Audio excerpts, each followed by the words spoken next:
Ce soir, à votre téléjournal Acadie, des sentinelles d'arbres à Moncton. Couper un arbre de 80 ans sur une terre patrimoniale, ce serait pas un aménagement paysager?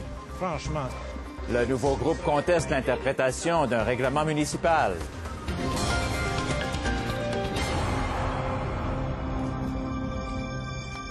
Bonsoir, mesdames et messieurs. Décidément, un sujet qui commence à prendre racine à Moncton. L'abattage d'arbres dans la municipalité a donné naissance à un nouveau chien de garde en matière d'environnement, Sentinelle d'arbres de Moncton.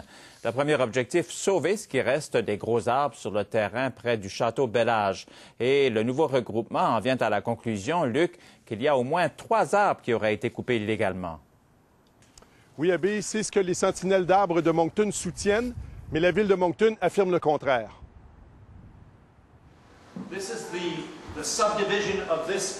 Michel Desjardins est clair. Il existe bel et bien un arrêté municipal qui interdit de couper des arbres sur une propriété désignée patrimoniale et le propriétaire du terrain était, selon les sentinelles, dans l'obligation de présenter des plans à la ville afin de recevoir l'aval du conseil municipal.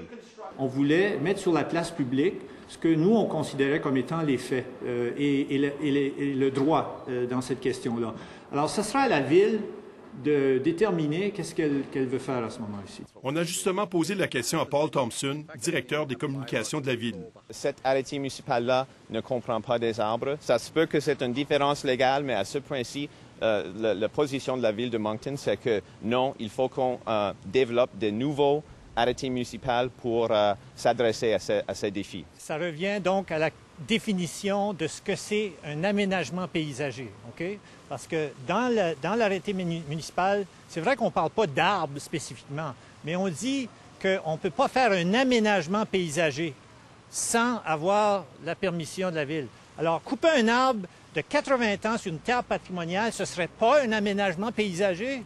Franchement. Les sentinelles d'arbres de Moncton veulent forcer la ville à clarifier le dossier afin d'éviter d'autres abattages injustifiés. Mais pour le moment, c'est une amende de 500 $ que risque Steven Galland. Rien pour décourager un entrepreneur qui aurait sur sa planche à dessin un projet de quelques millions de dollars. Et Luc, quelle sera la suite des choses? On l'ignore pour le moment, mais ce que l'on a appris vendredi, c'est que l'entrepreneur était intéressé à échanger le terrain contre un autre ou de vendre simplement le terrain à la ville. Abbé? Merci beaucoup, Luc, pour ce suivi.